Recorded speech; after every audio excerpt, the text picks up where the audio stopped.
So my name is Mike Shea, and I'm going to be going over Photoshop, Adobe Bridge, and Adobe Camera Raw, three programs that are bundled together when you subscribe to Photoshop. Yeah, it's kind of weird because I see you, Douglas, not me. And I would think that since I'm the one talking, that I would be the one shown on the screen. Not that I care that much, but anyway, so the goal of what I'm trying to do here is to help people make their workflow faster. So that's how you process photos, pretty much from once you download them to your computer to when you're satisfied with what you end up with. And so we're going to get started. So one of the things I want to do is have you. So up in the upper right-hand corner of your screen, you should see a little box like I show over here. Does everybody? Hopefully you all see my screen, and I'm circling my cursor over this little box. I'd like you to pick speaker view. So just go up there and click speaker view and then click full screen. And if you were on a few minutes ago, we were talking about whether people were muted or unmuted. So if over in the lower left-hand corner of your screen, if you have a microphone with a red arrow through it, it means you're muted. And to unmute, you would just go down and click the mute button. And if you have the microphone without a red line going through it, that means you can talk and I would be able to hear you.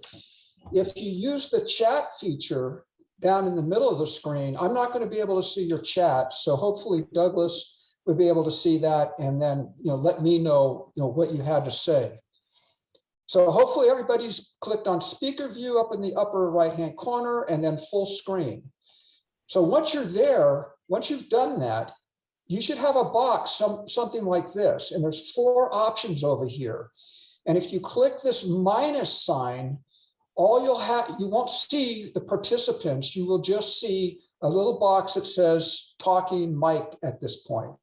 And so that would probably be the best thing to do, is to hit this little box. If you hit the one to the right of that, you should be just seeing a little thumbnail of me. And if you hit the one to the right of that, you would show the participants that are on this call. One other thing that I want to point out to you about Zoom is down at the bottom there where it says reactions. There's an option to raise hand. Hopefully you can all see that. So if you have a question, you could go down here to reactions and click the raise hand. And I should be able to see that when you do that. The other thing is this row down here will disappear as you don't use it. So if you move your cursor off there, it'll disappear. But if you put your cursor back down that way, it will show up again. So that's kind of how we're going to work this Zoom session here. So hopefully you're all with me now. So in 2013, Zoom went from a standalone product where you would buy it and you would get Adobe went from a standalone, not Zoom, Adobe went from a standalone product for Photoshop where you would buy it, you would get a disk, you would load the program on your computer via disk, to a subscription-based thing where it's all web-based now. So what I'm showing you on the screen here is my subscription to Photoshop. And you can see I've got several programs here. It says installed up here, Photoshop, Bridge. I have an older version of Bridge that I kept, and Camera Raw. And down here, available in your plan is Lightroom and some of these other programs. So when you subscribe to Photoshop, you're also subscribing to Lightroom. Now, there's 3 Photoshop plans that are available. The Photoshop photography plan is $9.99 a month, and you get 20 gigs of cloud storage. There's also another Photoshop photography plan for $19.99 a month, where you get 1 gigabyte of cloud storage. And then there's a big $20.99 per month Photoshop plan that you get additional programs with. But I use the $9.99 plan, and it works fine for me.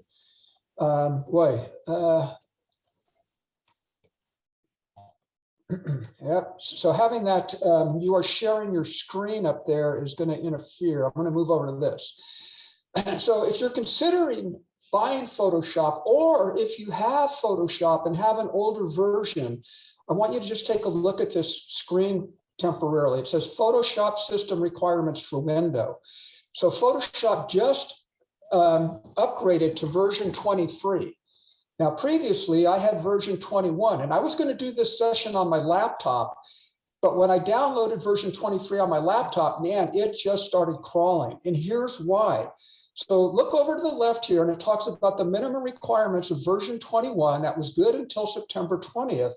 And let's take a look at that. It says the processor, you need a 2 gigahertz or faster.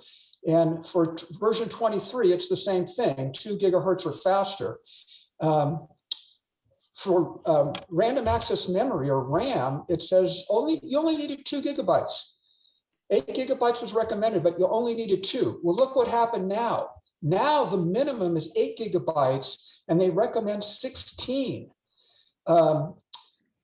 Hard disk space down here was 3.1 gigabytes, and now it is 4 gigabytes minimum.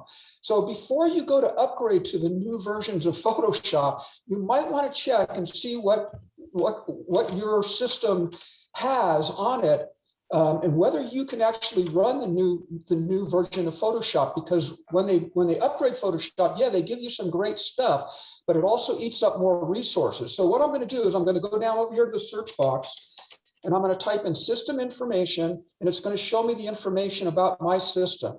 So my processor right here, it says 2.8 gigahertz. So the minimum was 2. I've got a 2.8 gig processor, so I'm good there. And memory here, installed physical memory, I've got 16 gigabytes. So I've met the minimum. I'm going to go lower that. So I've met the minimum of 8, and I'm at the recommended at 16. And I should, it would be nice to have more at this point. For components, if I go over here and I say storage, oh, no, not storage,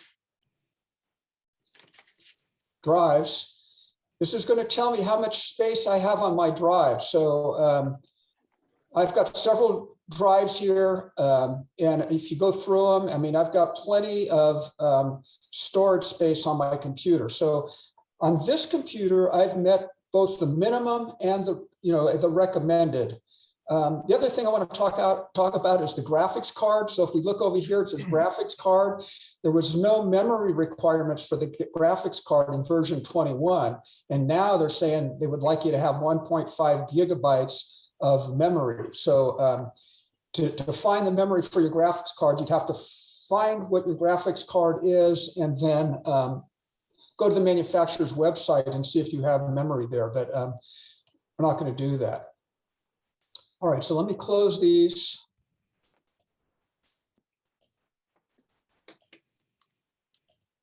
And what we're going to do is I'm going to start out by going to Adobe Bridge.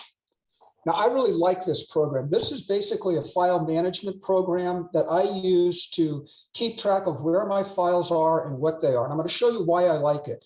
So I'm in one of my folders here, Dance Showcase, and they all have the same file name, Dance Showcase 15, 16, 17, and so on. But what I've done is, if I want to find out who a particular dancer is, I've put keywords in there. So if I go through the keywords, I can find different performers. So the keyword feature I use a lot. I find it very helpful. So that's one thing I like about this program. The other thing is this file information. And I'm going to go kind of fast, but this session's recorded, so you can always go back and look. So here I right click, I go down to File Info, and this is information that I've put in the folder. So I can put a description in. So, years from now, I can go back to this file, and if I've forgotten where it was or when it was or what it was called, I've entered that information in here. I put my keywords in here, and I can select that it's a copyrighted file, and that'll stick with that file as I go through. So here's another one. And here I put the keywords of who the dancers were. So this is a really nice feature. If you haven't used it before, it's really fun to play with, and you can use it. I'm going to show you in a second. I could use it like for this writing mower. I can do them all at once. I can put in description, writing mower, and I could also use that, copy that over to keywords, and it will add it to all of those files. So watch, file information, it's in that one. I go up to the top, and it's in that one. So a really nice feature. The other thing that's really cool about Adobe Bridge is I can do a batch rename where I name all of these folders at once. So, well, I can go to this batch rename, and over here, I can enter the whatever name I want.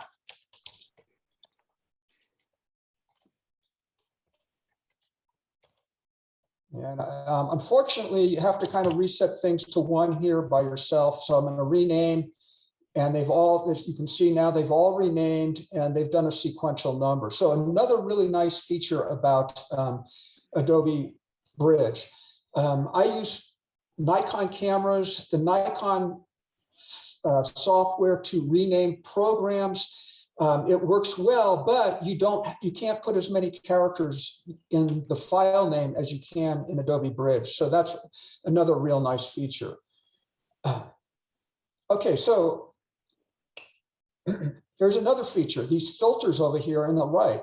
So I could look at these files by any of these types of things. So here I'm going to go, I don't know why this one's showing up as landscape, or it's just going to show me portrait, the date modified. So it's got a lot of filters built in, which is, again, a really nice feature. I could look in file type, just show me my camera RAWs, just show me my JPEGs, or just show me my Photoshop docs.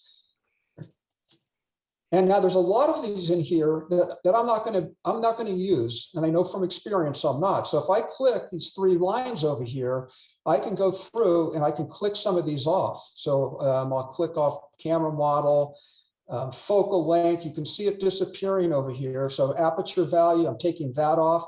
So you don't really need to have all of these things in here if you don't think you're going to be using them. And like I say, I know from experience I'm not going to. So the filters feature is a really nice feature. The other nice feature is favorites. So I can put my favorite folders over here, and let's just say I want to drag a file over here. I can drag individual files, or I can drag whole folders over there. Another thing, nice feature is this collections feature. So I do a lot of music photos. And so I've put one photo from all these different artists in here. So if I want to go and I go, okay, Tinsley Ellis, man, I've got one of his photos here. Where the heck was, what year was that? Where was that? Well, I could go file information and see if I put it in here, which I did. So it was in 2020. So I could find it like that, or I could right click and I could say, where is it? Reveal in Bridge. So right here, reveal in Bridge. And what it'll do, it'll take me to the folder that has all my Tinsley Ellis pictures in it. So I'm going to go back and I'll say Devon Allman, reveal in Bridge. And it takes me to the folder that has all of those pictures in it. So, it's a nice way to keep track of, where you had your files. All right. Okay, so we'll take a look at.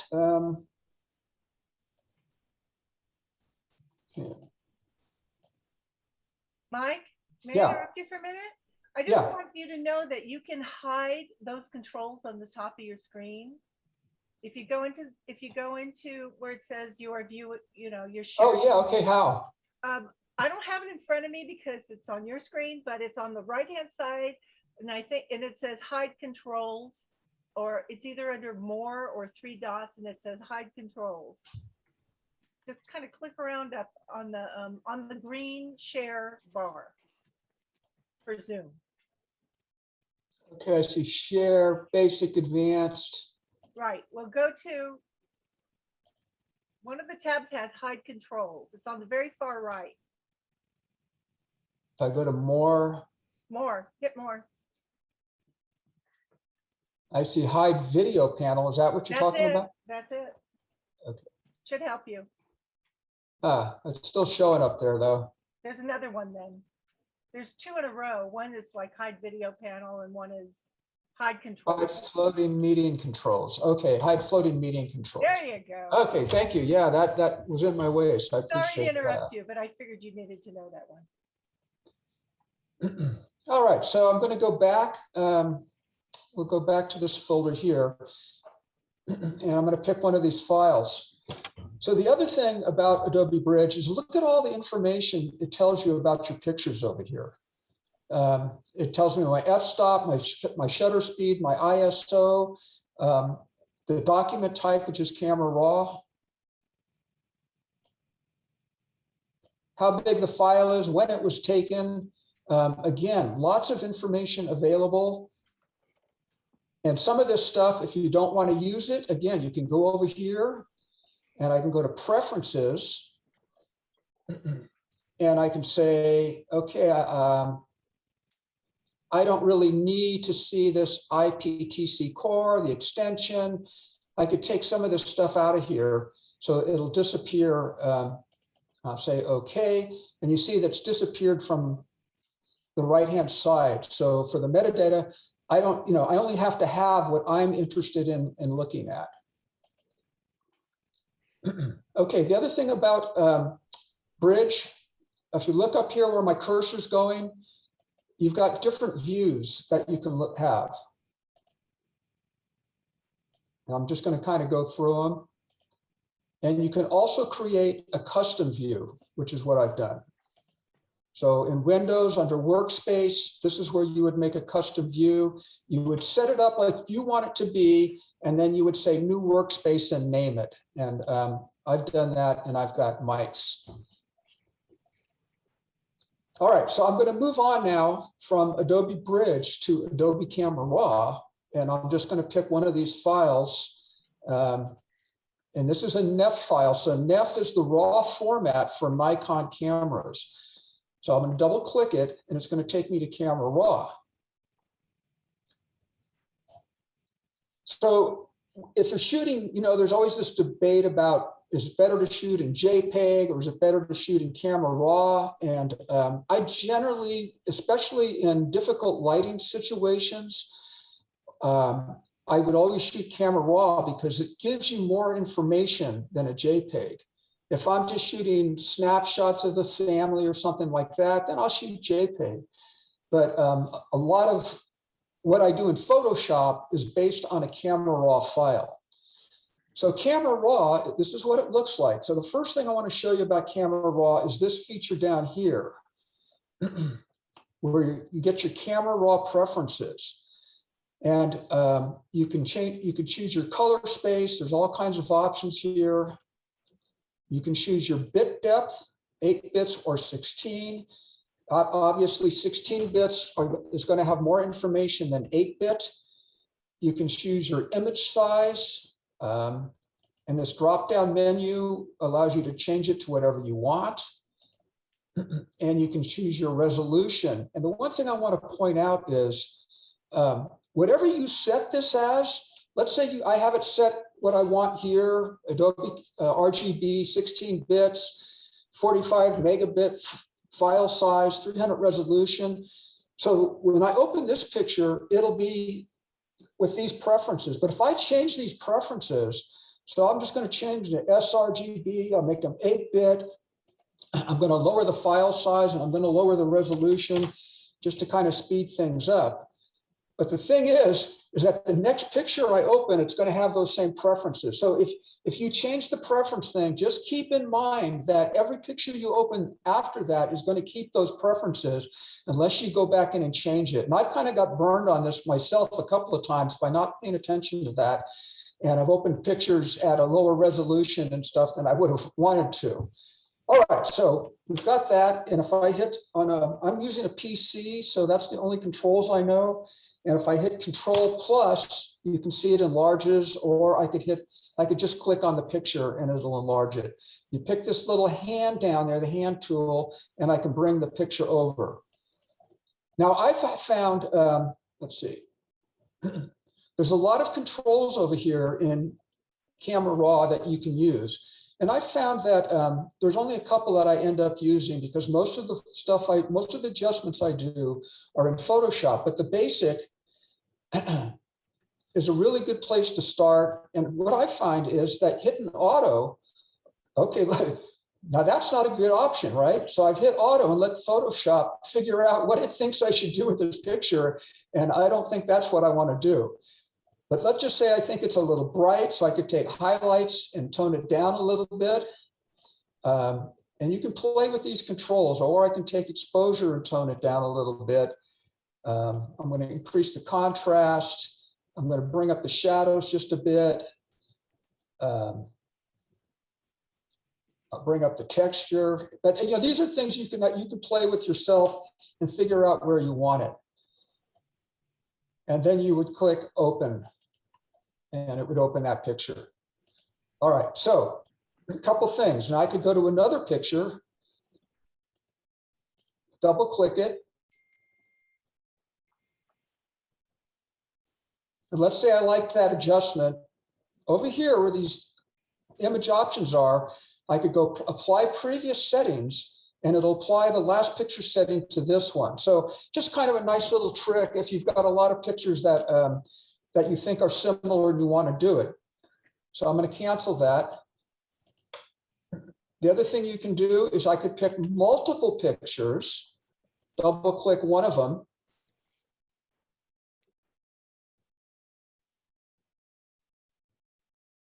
Okay, it brings them all up here. So now I'm going to control click each one so you can see the white outline around each, and I can change the exposure of all of them at the same time. So I'm just screwing around with this. I'm not being serious about what I'm doing, but as you can, and then I can either click open to open them, or I can click done. And if I click done, it's just going to change the settings on those pictures. Now you should see them go. You see how they've all gone through, and I've applied that same setting to all of them. Oops. Okay, back to Camera Raw.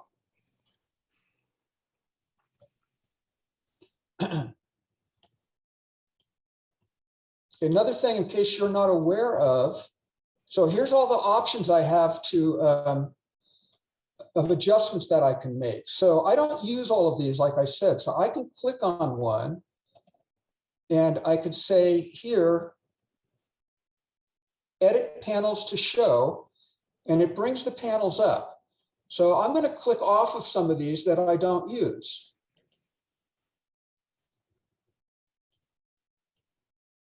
And it says, use the up or down arrow key to change the order. So here's one I use a lot. So I'm going to bring it up, put it under basic. Here's another one, geometry. I'm going to bring it up, put it under, I'm going to put it under optics. And when I click off, oops. When I click off, you can see now I don't have as many as I used to. All right, so let's go to a couple of other pictures and see some other things that we can do in Camera Raw.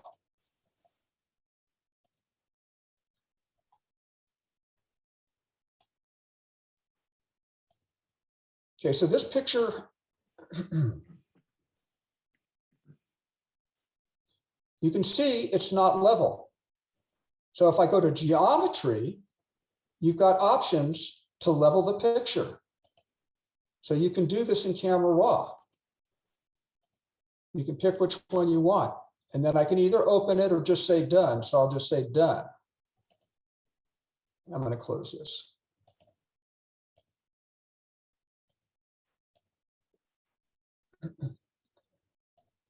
Another thing in Camera Raw,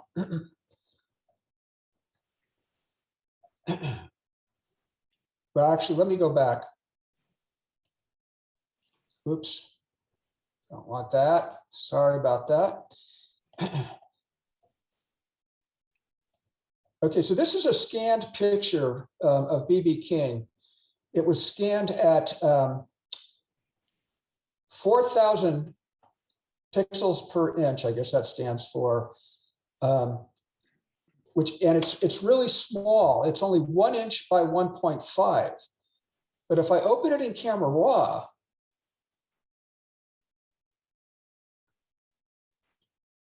and I can apply these settings down here. I'll change the settings and I'll say, let's just make it as big as it's going to be.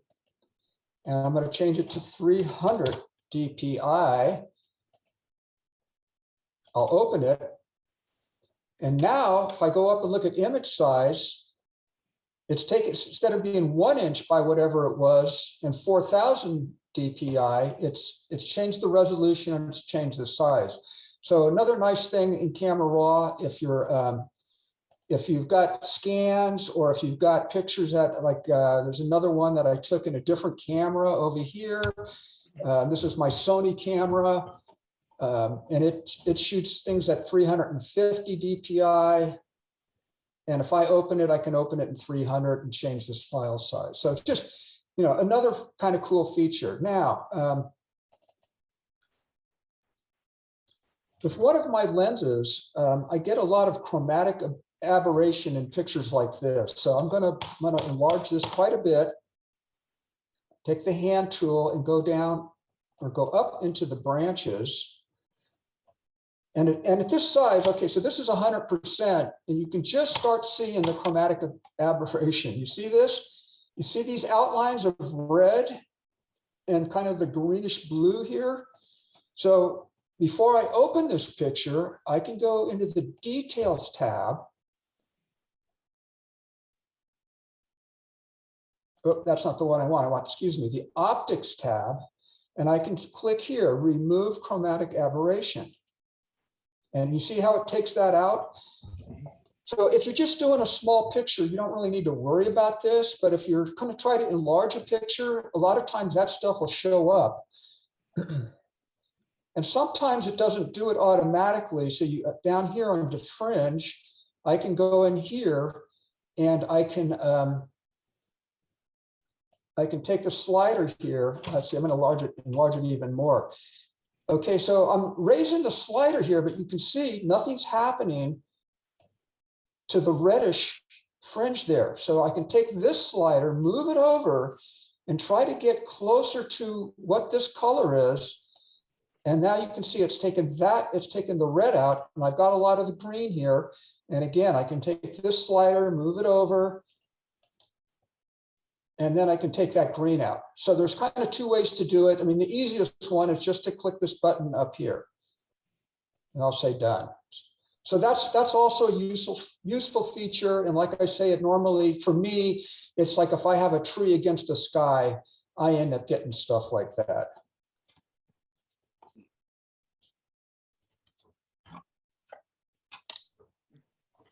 So all these things you're doing so far, are you able to preserve the original or no?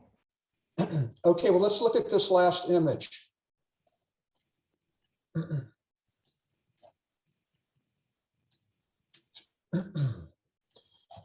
Okay, so I've applied and taken out that chromatic aberration. So the original image has been changed. However, I could just take all this stuff back down.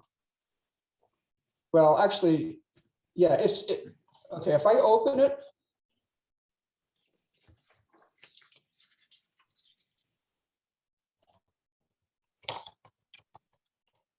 so I'm enlarging the image to see if I still have those. And I don't. But in the original image, since it's a NEF image, it hasn't been changed. However, if I don't take these things back down, if I don't go back and take all that stuff out, every time I open that image, okay, and I'm going to say, just going to take the auto off, now this image is back to where it was originally. So I guess what I'm saying is, once I apply these to the NEF image, to the raw image, what happens is it creates a file. I'm not seeing one over here for it. I'm going to go to another folder and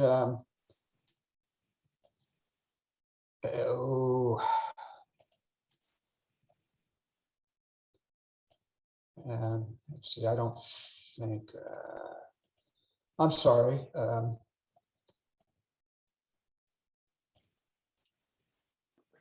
Well, there's a file that gets created. I'm not seeing them here, unfortunately, that contains all that raw image data about things that have changed. So,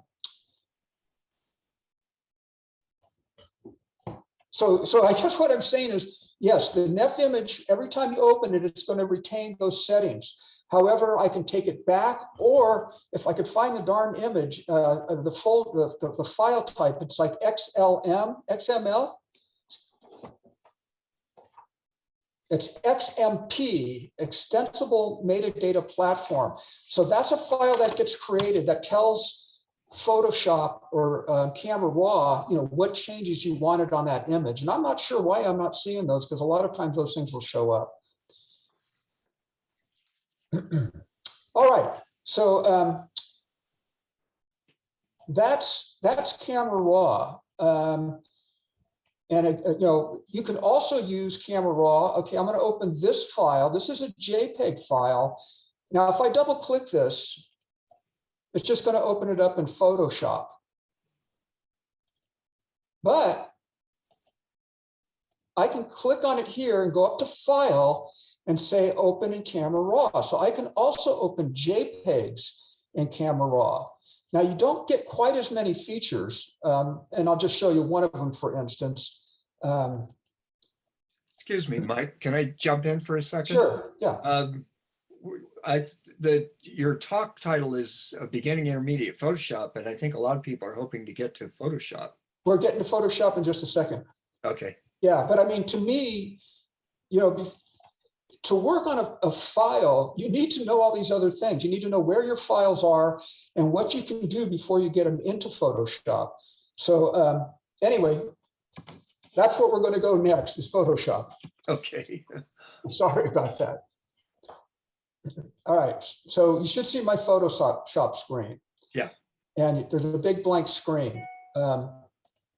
So if I look over here at Workspace, normally when you open Photoshop, you're going to see a screen something like this. So that's where I'll start. So when you start out in Photoshop, one of the first things I think you should do is go to Edit, Preferences, click General, and there's a few menus here that you want to look at.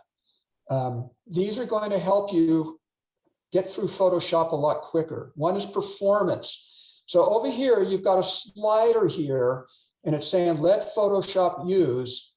And remember when we looked at the Photoshop minimum requirements and they wanted 8 gigs of memory? So I'm making sure that in here, I'm saying let Photoshop use, well, it's 8.625 gigs of memory. And up here, it's telling you the ideal range. So you can take this slider and you can change how much memory Photoshop is going to use. So be aware of this, and you want to set this someplace in this range. And if you're finding that Photoshop's not working as quickly as you want, you can raise this to whatever you want. If you want Photoshop to perform better, it's probably a good idea to close other programs that you have open to let Photoshop use the maximum amount of memory. Also, scratch disks. Scratch disk is a place where Photoshop stores information that it doesn't want to put in memory. So ideally, you have a lot of free space on your scratch disk, and your scratch disk isn't the disk that your program's loaded on. So in a PC, Photoshop's going to be loaded on the C drive, and what I've chosen as my scratch disk is this D drive. The other thing about scratch disks is you do not want to use the thumb drive for a scratch disk. Ideally, you're going to use an internal drive, a drive that's in your computer that has enough free space. And another one that's kind of cool to know is this quick export format. The default on this is going to be PNG. I change it to JPEG because I like it. Because I don't use PNG, so I use JPEG. So another thing is to on export, go to export, and if you want, change that to JPEGs. Okay, so a lot of these features here, performance, scratch disks, you can see here it'll say, well, it's going to say that it won't take effect until the next time you open Photoshop. So if you make these changes, you know, maybe you want to close Photoshop and reopen. Another thing to be aware of is your color settings down here. To look at your color settings, and North America general purpose. I like this one pre-press 2 because it gives me Adobe RGB here. So I'm going to set that as my default color space. On the color management policies, another thing to know is these profile mismatches, whether you want to be asked if you're open a file that doesn't meet the Adobe RGB color space, you want it to tell you that it's not meeting that. Or if you're pasting between one file and another, do you want to be asked whether it is? So generally I do, I want to know. All right, so those are a couple of setup things that you want to know. A couple other things here. All of these windows here are over here in Windows. So I could take, watch, here's properties over here. I'm going to take it off. So it's disappeared. So sometimes tools, that's taking that toolbar off. You can see that all of this stuff is disappearing. So to get it back, I can either go down here and click these things back on, or I could go to workspace, and there's several workspaces here, photography, or you can create a custom workspace, which is what I've done. So what I just did is I just set my desktop up like I like to use it.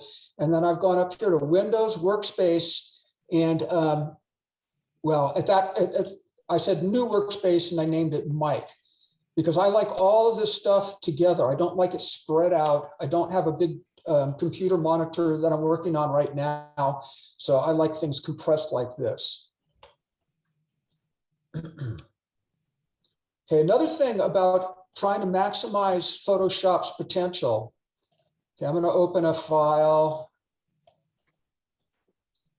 And if I start adding, if I start working on this file, it's going to take up more and more space. So I'm just going to screw around here and I'm just going to start adding stuff to this to make this file bigger. Doesn't matter what I'm doing, but what you should see is that my file size is getting bigger. So if you start doing this and Photoshop starts slowing down, be aware of this feature here, this purge feature on the edit menu, that I can purge things and it's going to tell you, it's going to warn me, this cannot be undone, continue. But what it does is it opens back up a lot of memory that you've used to make all of these changes. And you can see here, it's completely deleted all my history states, which I don't care about right now because I'm not using this image anyway. Mike, could you go back and just, where did you find that purge option? Okay, it's edit, and then down here, purge. Thank you. Okay. Oh, and while I'm talking about menus, another kind of neat thing to know is that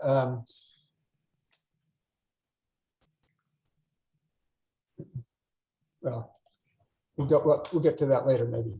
All right, so now we're going to let's start looking at some files. One of the main things I think would improve people's photography is going from doing global adjustments to doing selective adjustments. So I'm going to go through a bunch of selection tools here. These things are great. The first one I'm going to show you is under the select menu, and it's sky. So in this picture, what should happen, it should select the sky. So you can see these marching ants. And if I go down my tools menu over here, right here, where it says edit and quick mask, it's going to show me what's masked. And by masked, this is the part that I'm not being able to work on right here. And it's showing me what's unmasked is the sky.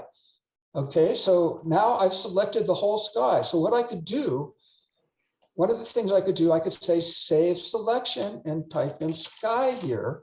And now it's going to save that. So if I wanted to go back and work on the sky, I would say load selection sky. And I could go over to my adjustments here and I could, I could change the sky if I wanted to. The other thing I could do is I could select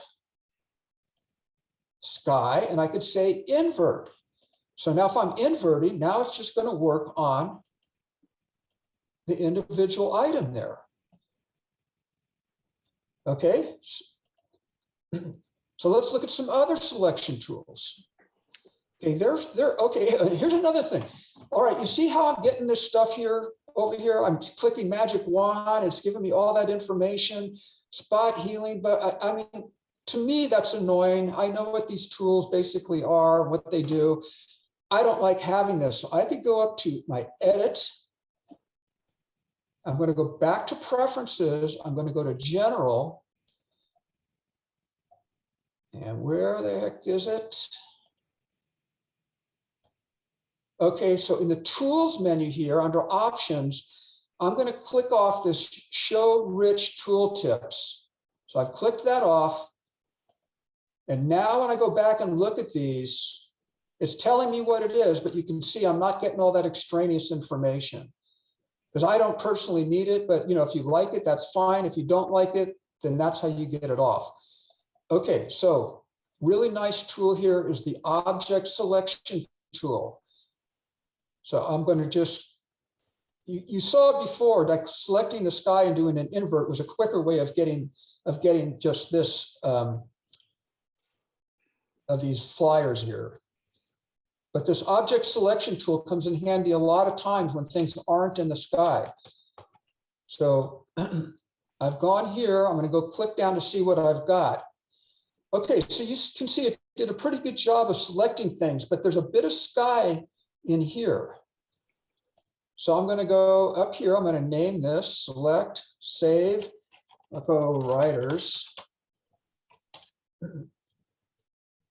And then the other thing I can do is I can go down to the magic wand tool. All right, no, I'll go here. Another one to do it, I'll go to the color range tool and I'll click on the sky. And then I'm going to just name that, and I'll just give it a crazy name. Okay, so now I've got two selections.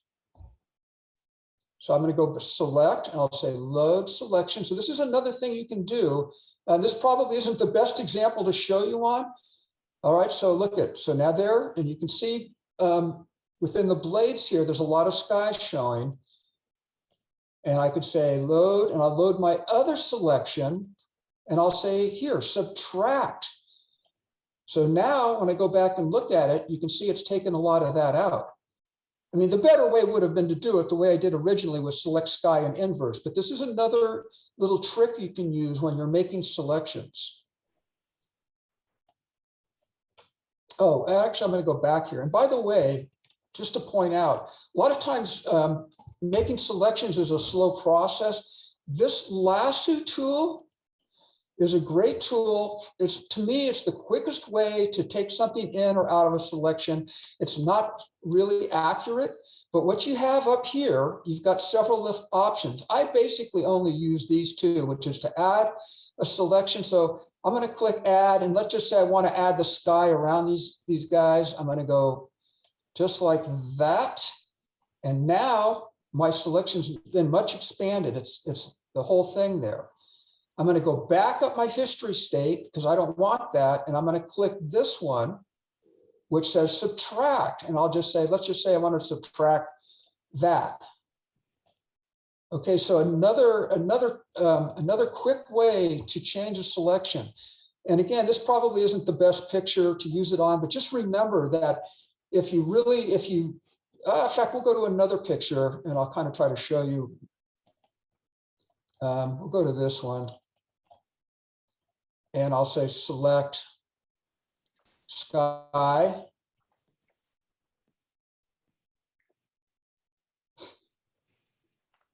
Okay, I'm going to go look what it's, okay, and let's just say that for fun, when I did select sky, it picked up that. All right, so here's an example of where I would use the lasso tool, click subtract, and I could just subtract it like that. So this is probably a better example of how easy it is to change something. All right, so while I have this picture open, remember this one isn't level.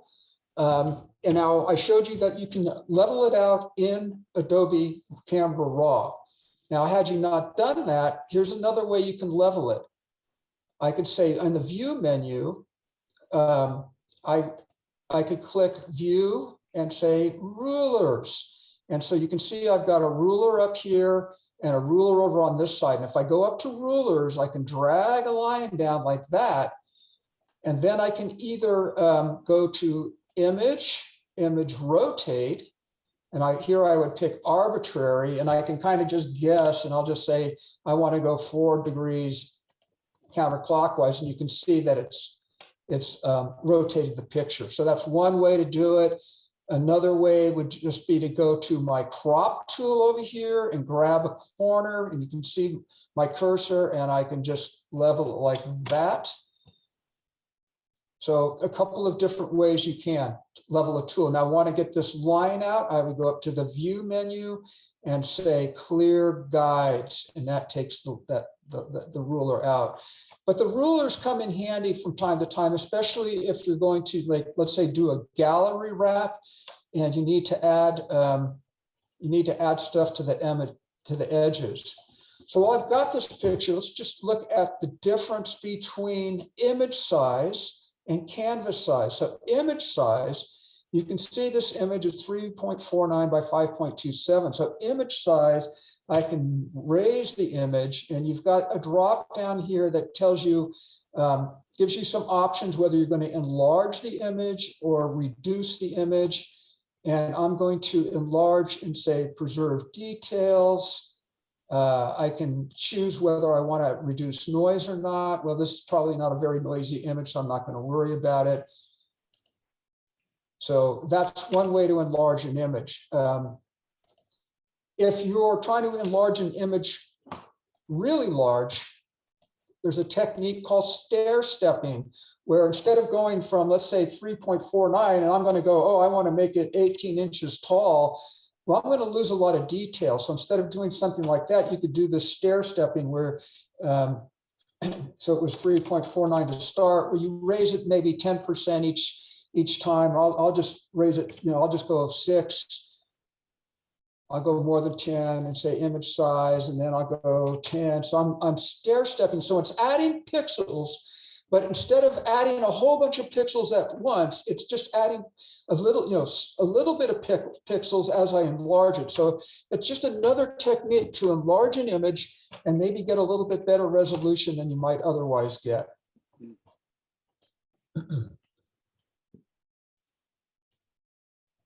All right, so I'm going to go ahead and I'm going to want to show you another little cool feature. Okay, so now I've leveled this image, but you can see I've got a lot of white space around it. So what I could do is I can go to my tool here, my selection tool, and I can select these borders, right? And I can go to edit, fill, and I'm going to say here, I want fill with content aware. Click OK.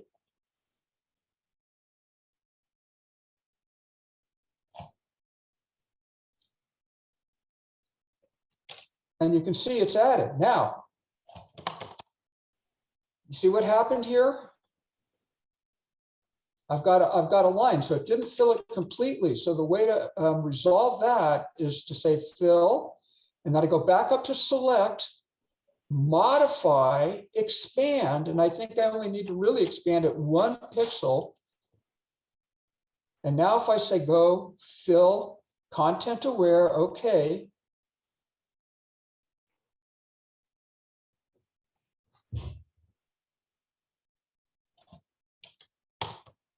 Now you don't see that.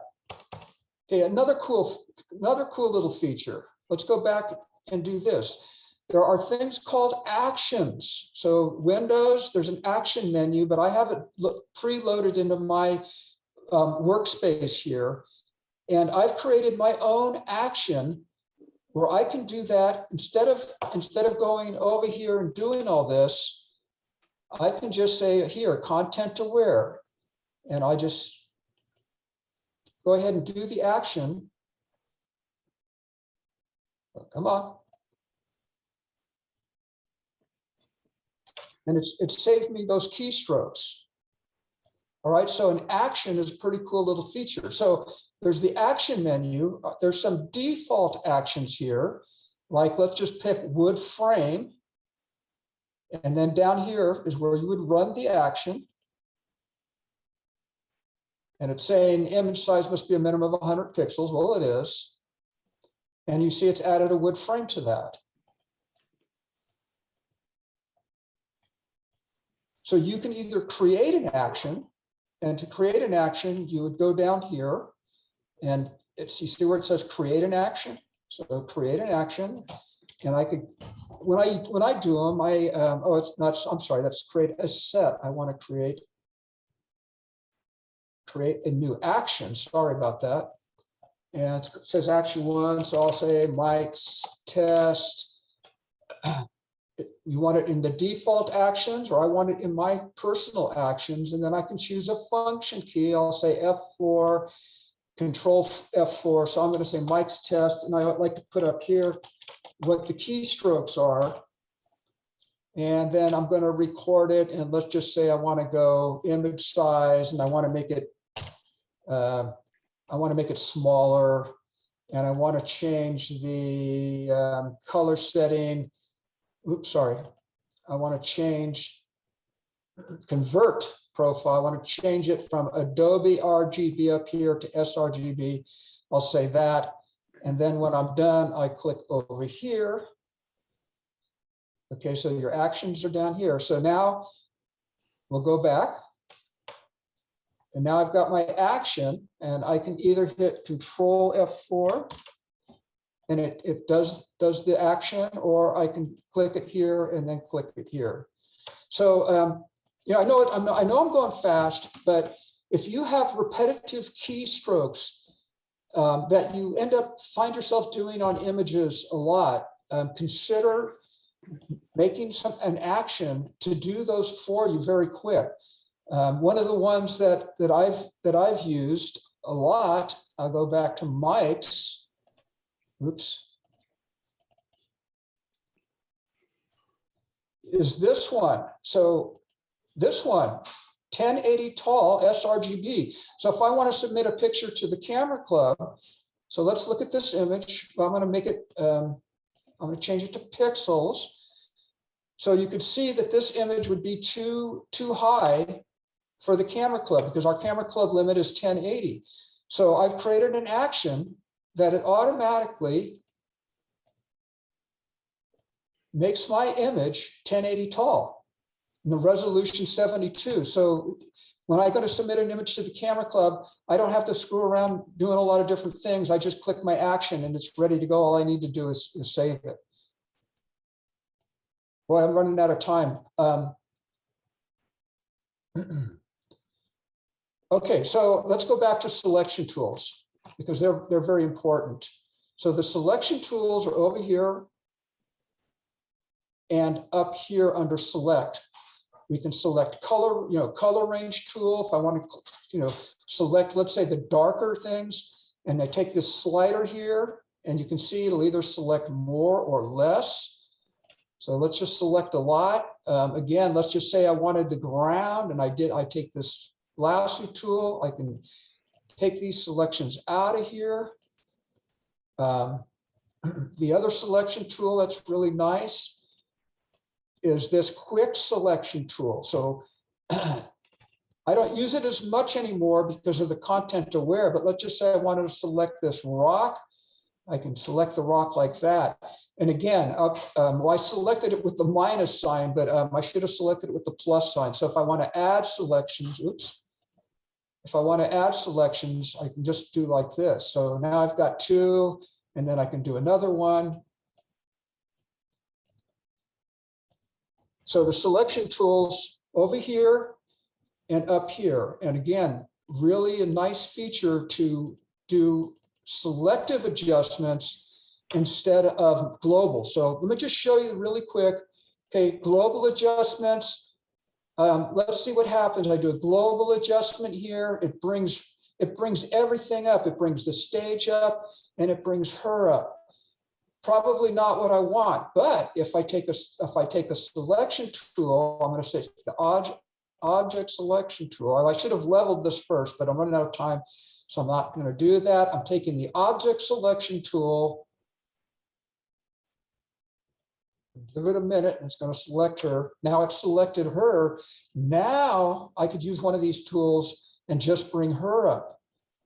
So it's really kind of a much nicer feature that allows you to make changes on just that part. So I can select her, then I could go select, and I'm going to load selection, and I'm going to select her again. Click inverse, and let's just say whatever I wanted to do with the background. Maybe I want to make it darker. I make it darker or make it lighter, whatever you want to do. But really, going from global adjustments to selective adjustments is really going to improve your pictures. And I'm sorry, I didn't get anywhere near in Photoshop. I guess I should have took an hour and a half. I'll take any quick questions you have because it's almost the end time for me. There's no questions in the chat right now, but if anybody would like to speak up with a question, feel free. All right, so yeah, I went fast. And might not have given you all the Photoshop. Yeah. Go ahead. I put wedding and off, and it was the color, and then how do you make the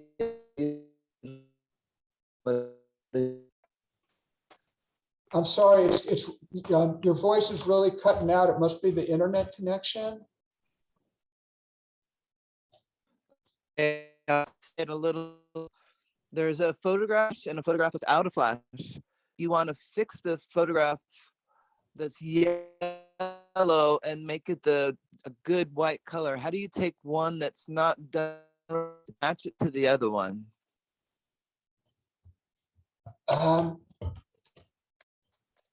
Okay, again, I'm just picking up every other or every third word. Does anybody, can you type that into the chat? If you type that into the chat, maybe Douglas can see it and tell me what you're saying. It sounded a little bit like he took for a photo shoot, there was a flash picture and a non-flash picture, and one's yellowy and one is correct color, and he needs to match the color on the two. Is that the right direction? Yes. Okay, so let's just say I'm going to take these two pictures. Here's one way I think you might be able to do it. I'll open that.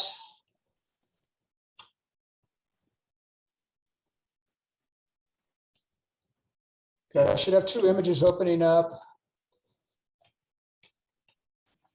Okay, so let's just say it was these two images for fun, and this was the correct blue, and this blue over here was the incorrect. Well, one thing you could do is go up to Windows Info and click where the correct color is, and then if you look over to the right under Info, it gives you your RGB number. So in this case, the RGB 48, 176, 198. Okay, so I've got my numbers here, and then I go over and I'm going to select. Well, I'm going to do this really rough, really quick. Let's just say this is part I wanted to change. And I look at my RGB, I can say edit, fill, And instead of saying content aware, I could say color. And now over here under RGB, I can enter those same RGB numbers, which are 148, 176, oops.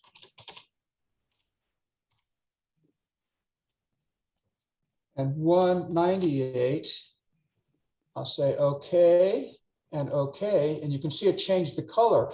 But you know, if this is going to be a tricky, I mean, that's one way to do it. But what's going to happen is like around the edges of where your people are and stuff, it's going to be really tricky. So yeah, that's kind of that's a tough one to do, but that's one way you can do it is by using info to find the correct RGB numbers. The other thing you could do, again, these pictures aren't probably the greatest. Let me just really quickly, I'll say select sky.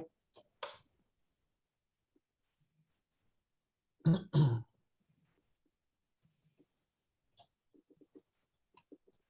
I'm going to save it just for give it a phony name.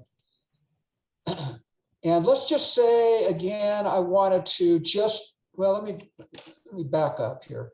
Let me just say again, I wanted to just do this part. Okay, so it's going to select it. So if I make the selection, I'm going to go over here and I'm going to go to my clone tool. So I'm going to clone from this picture. I'm going to Alt click, and then I'm going to go over to this picture and I'm going to clone that color in. Okay, so that's another way you can do it.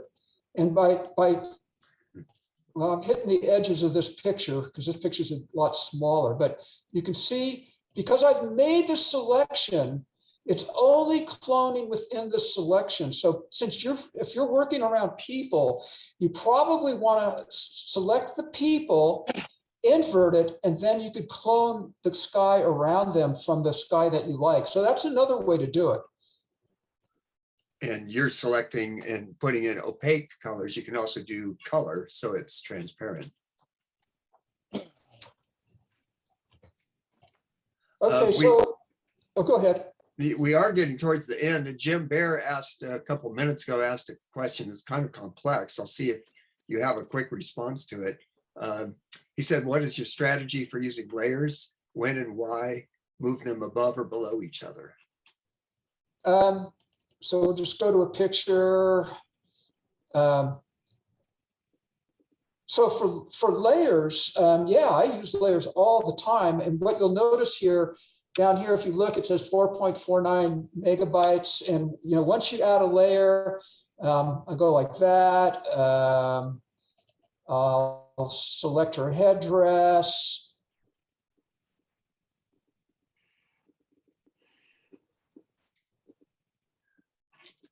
And actually, I'll go back. I'll saturate the headdress. Oh, it's doing the whole body. That's not right. Object selection.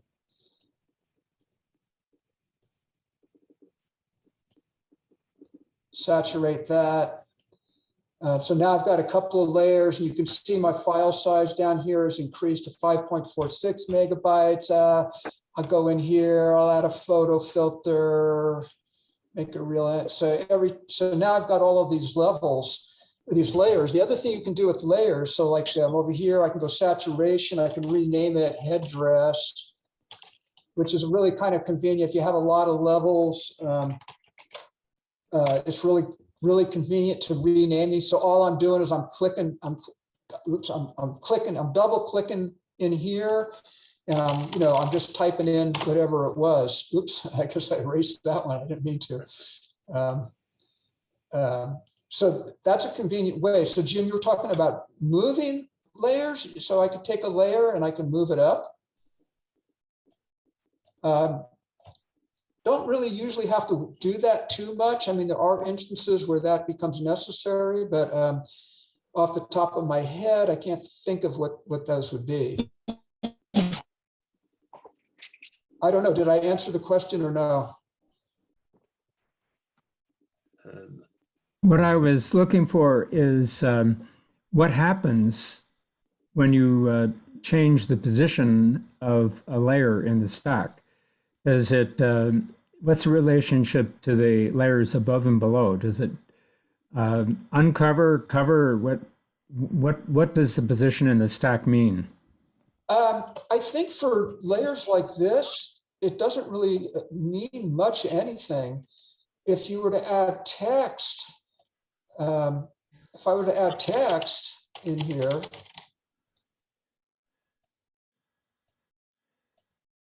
oh boy.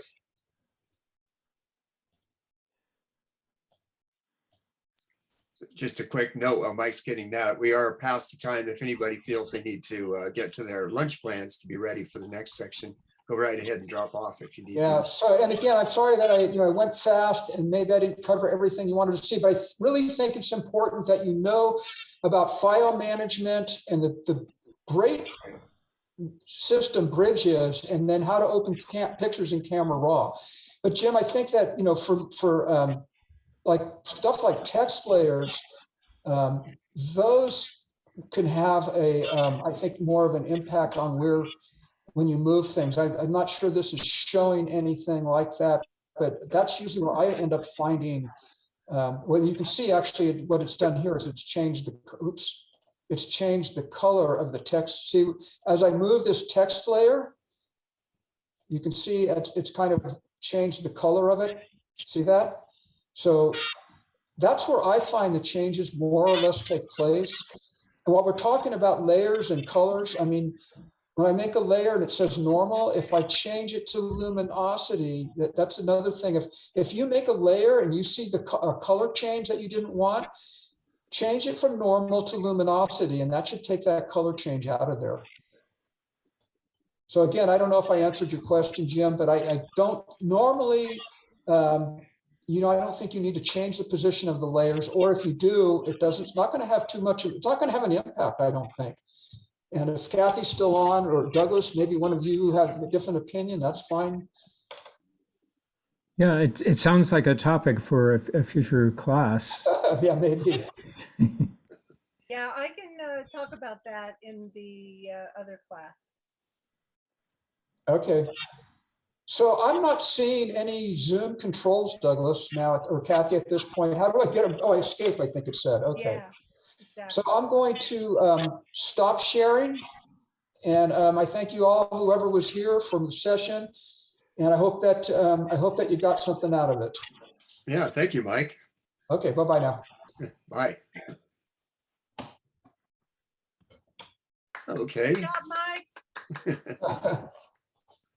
All right. So it's our lunch break time. I'm going to stop the recording right there.